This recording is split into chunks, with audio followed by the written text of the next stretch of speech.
What's good, YouTube? It's your boy, Blue Blood Sports TV, and I'm back at y'all with another one. This is the type of behavior we want in the sport of boxing. Undefeated, unified, WBA, IBF, Ring Magazine, welterweight world champion, superstar boxer, Jaron Boots Ennis, the Phenom as I refer to him as, who is 34 wins, no loss and no draw, 30 wins by way of knockout. Jaron Ennis turned down a quote-unquote high-profile showdown with a well-accomplished fighter, two-division world champion, former unified lightweight, reigning WBO junior welterweight, superstar, Teofimo Lopez. He turned the fight with Teofimo Lopez down, who is 22 wins, 1 loss, no draw, 13 wins by way of knockout. Now, Teofimo Lopez, he has a name, okay? Some would consider him a high-profile fight for Jaron Boots Ennis because, again, he has a name, right? But Teofimo Lopez has not competed at 147 pounds. He just has not. And so Jaron Boots Ennis stuck to his plans, or sticking to his plans, and sticking to his guns, and standing on his square, not going for the money, not going for the fame, but going for the legacy.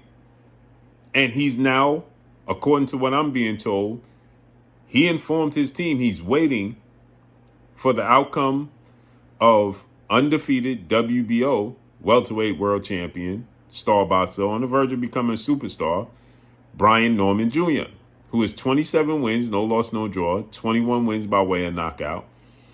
He has a fight coming up, June 19th. He's going to fight in Japan against Jin Sasaki. And Brian Norman, who's 5'8" with a 72-inch arm reach, I expect him to knock out the Japanese superstar, Jin Sasaki, who is 19 wins, 1 loss, 1 draw, 17 wins by way of knockout. And he's going to capture, Brian Norman, that is, a whole different demographic of fan base, right? Because he's going to go to Japan, and the fighters and the fans in Japan are going to know who Brian Norman is. And so with that said, we know Brian Norman, Jaron Boots Ennis, they have a rivalry going on that has brewed now, okay? And Jaron Ennis has stuck to his guns, and he said, listen, he told Matchroom CEO and promoter Eddie Hearn, he told Turkey, His Excellency, Turkey Al-Sheikh, I'm looking to fight Brian Norman and unify these belts in the fall.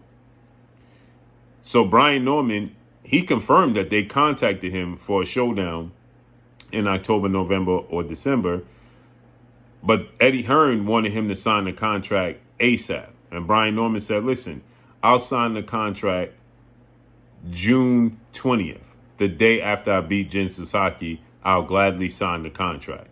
And so Jaron Boots Ennis, he told him, you know what? I could fight Teofimo Lopez, who many view Teofimo Lopez as a bigger star than Brian Norman Jr., right? Because he is, okay? But with that said, he's like, listen, I'm not going for stardom and just the money. I want the legacy. I'm chasing legacy for myself.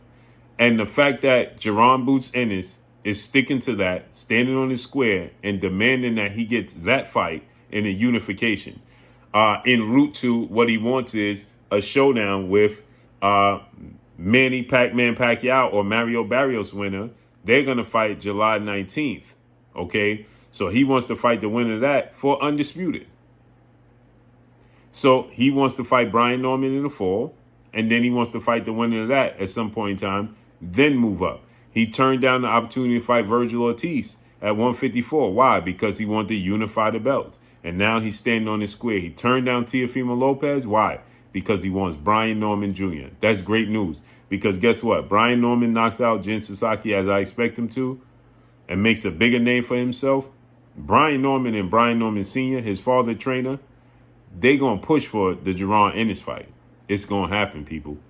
And it's going to be fireworks. So let's see how it unfolds and plays out. But that's all I got for y'all. Follow me on Instagram at Blue Blood Sports TV, all one word.